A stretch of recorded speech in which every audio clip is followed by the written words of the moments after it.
Hello friend, welcome back to my channel नारी की दुनिया। ये मेरा 20 फरवरी का स्टडी व्लॉग है। आज से मैंने 21 दिन का टारगेट लिया है। 21 दिन में मेरा टारगेट ये है कि मैं केवीएस का सारा सिलेबस कंप्लीट कर लूँ, क्योंकि आज 20 तारीख है और 20 तारीख से लेके 12 तारीख तक 21 दिन होते हैं और 13 तारीख को हमें अपने घर जाना है होली के लिए।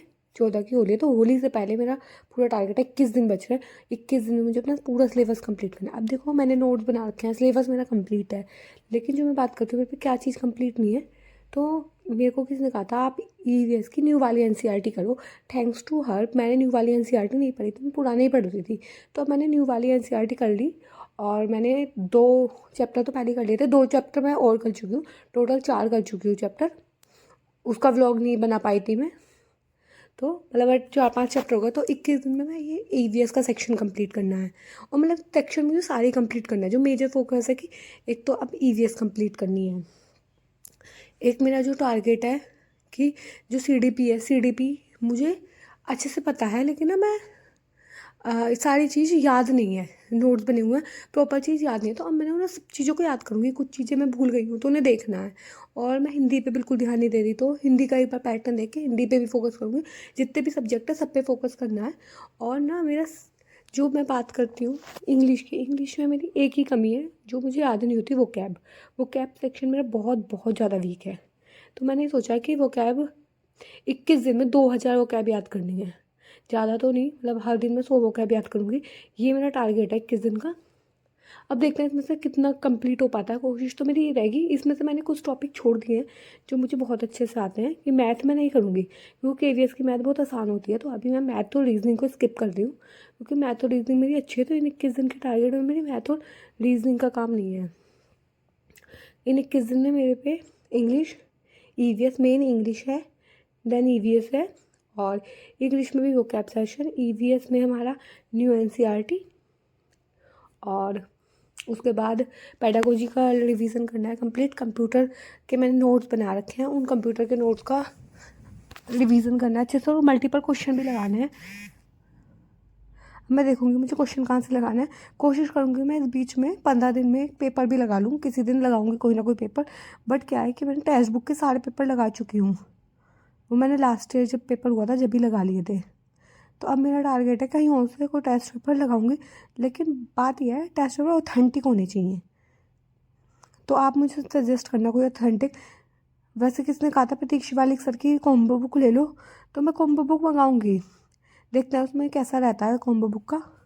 तो आप भी देखो मेरे साथ 21 दिन का चैलेंज ले सकते हो। ये वीडियो वैसे किस तारीख को आएगी, तो 20 दिन का टारगेट ले लो होली तक का। क्योंकि देखो जो होली, जो शादीशुदा हैं, जिनकी शादी हो गई है, जिन जो अनमैरिड है, वो तो होली वाले टाइम पे ही पढ़ सकता है, लेकिन फेस्टिवल पे पढ़ना थोड़ा मुश्किल हो जाता है। लेकिन जिनकी शादी हो गई है, भाई किसी को अपने ससुराल जाना कोई अलग रहता है, तो और जो ससुराल में भी रहता है तो होली पे गुंजिया मठरी ये सब चीज़ें बनती हैं, तो उस दिन तो बेसिकली नहीं पढ़ पाते हम सोचें। और फिर ये तो है नहीं कि मैं होली पे जाके एकदम से आ जाऊंगी। उसके बाद 3-4 दिन तो लगेंगे आने में। तो मैं सोचूं मैक्सिमम सिलेबस कंप्लीट कर लूँ अपना, तो मेरे को इतना बर्डन फील ना हो। तो आप भी मेरे साथ ये टारगेट ले सकते हो 20 दिन का, होली तक का, कि 20 दिन में आप कोई भी अपने 3 टॉपिक कंप्लीट कर लो। और एक मैंने सोचा है कि ना, मैं अभी जीएस नहीं पढ़ रही DT+B के लिए। मैंने जीएस का बैच लिया था पर मारा सस्सी का, लेकिन मैं अभी जीएस बिल्कुल भी नहीं पढ़ रही।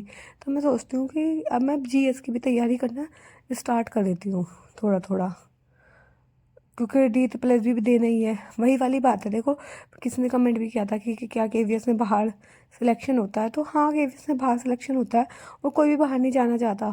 तो मेरा टारगेट, पहले तो मैं DT+B की तैयारी कर रही थी, लेकिन अब जब DT+B नहीं आ रहा तो फिर केवीएस ही एक ऑप्शन बच जाता है। तो अब जैसे भी होगा तो मैं तैयारी करूँगी। तो आप भी मुझे सजेशन देते रहना।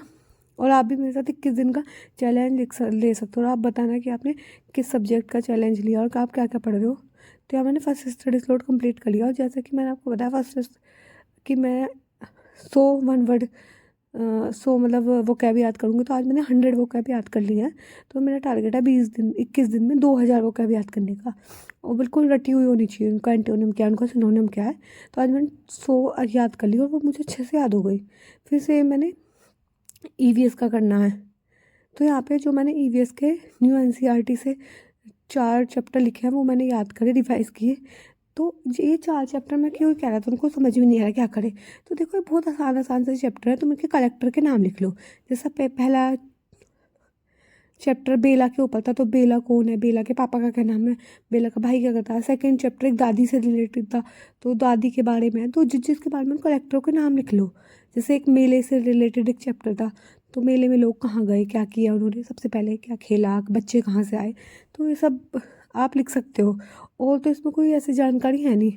और एक मेले से रिलेटेड ना एक क्वेश्चन, मतलब जो मैंने इस बुक में देखा, एक टैक्स में लगा हुआ था कि बताओ कौन से मेले कहाँ पे होते हैं। तो इस टाइम तो कुंभ का सबको पता है, प्रयागराज में होता है। 4 कुंभ मेले होते हैं, कौन कौन सी जगह पे होते हैं, तो उसके बारे में पता होना चाहिए। और कौन सी नदी की, मतलब कौन सा शहर कौन सी नदी के तट पे है। जैसे हरिद्वार गंगा की नदी पे है, तो ये सब आप देख लेना कि कहाँ कहाँ कौन सी नदी के तट पे कौन सा शहर है।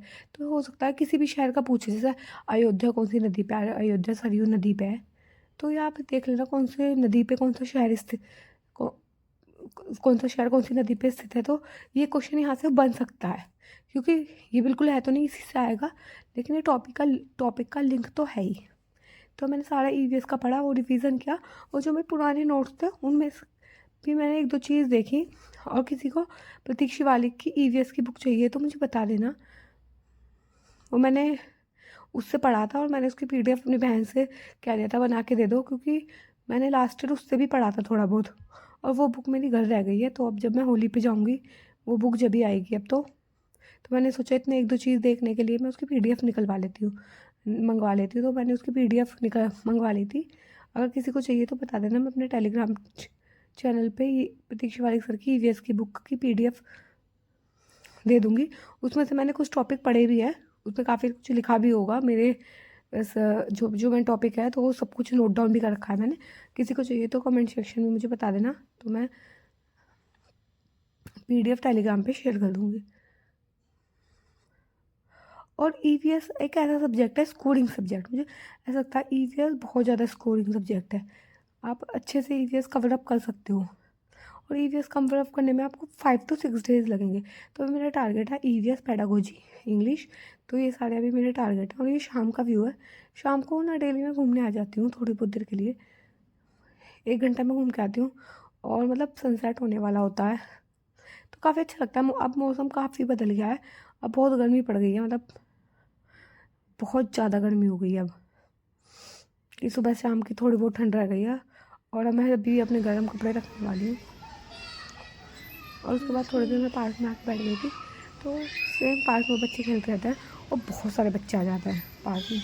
पापा मैं छोटी से। और ये रात का वो है, मेरे हस्बैंड आ गए थे, तो उनके आने के बाद मैं और वो मार्केट आ गए थे। मार्केट में जो भी हमें घर के लिए सामान लेना था, सब्जी वगैरह जो भी घर का सामान होता है वो सब लेना था। और ये टॉयज़ मुझे बड़े क्यूट लगते हैं, बट ये ओवर प्राइस थे बहुत ज़्यादा। तो आप, और मतलब अब गर्मी आने वाली है, तो लोग सर्दियों के कपड़े इतने सस्ते सस्ते बेच रहे हैं। जो उन्होंने 500 600 के बेचे थे वो 100 200 300, मतलब ले जाओ बस। बट यह है, सर्दियों के लोग कम खरीद रहे हैं, क्योंकि सर्दी ऑलमोस्ट जाने वाली है। और लोग खरीद के करेंगे भी क्या, उनका नेक्स्ट ईयर ही पहनेंगे, तो सब सोचते हैं नए ही माल लेते हैं। सेम मैं भी है कि नए ही लेते हैं। उसके बाद हमें सब्जियां लेनी थी, फ्रूट्स वगैरह लेने थे, तो हम फ्रूट्स लेने आ गए थे। और मैं डेली नारियल पानी पीती हूँ सुबह उठ के, तो मैं यहाँ से भैया से छुटवा लेती हूँ कि भैया तोड़ दो इसे। और मैं अपने लिए लाई थी, मतलब मैं पहनती तो नहीं हूँ ये सब चीज़ें, चूड़ियाँ पहनती हूँ, बट ले आई थी, अच्छे लगे थे मुझे। मैंने कहा कभी पहन लेंगे, जीन्स पे अच्छे लगते हैं या वेस्टर्न ड्रेस पे अच्छे लगते हैं। और फिर मैं जितनी भी सब्जियाँ लाई थी, तो मैंने सारी सब्जियाँ धो के रख दी थी। तो आज की वीडियो में इतना ही। अगर आपको वीडियो पसंद आई तो वीडियो को लाइक करना, चैनल पे नए हैं तो सब्सक्राइब करना।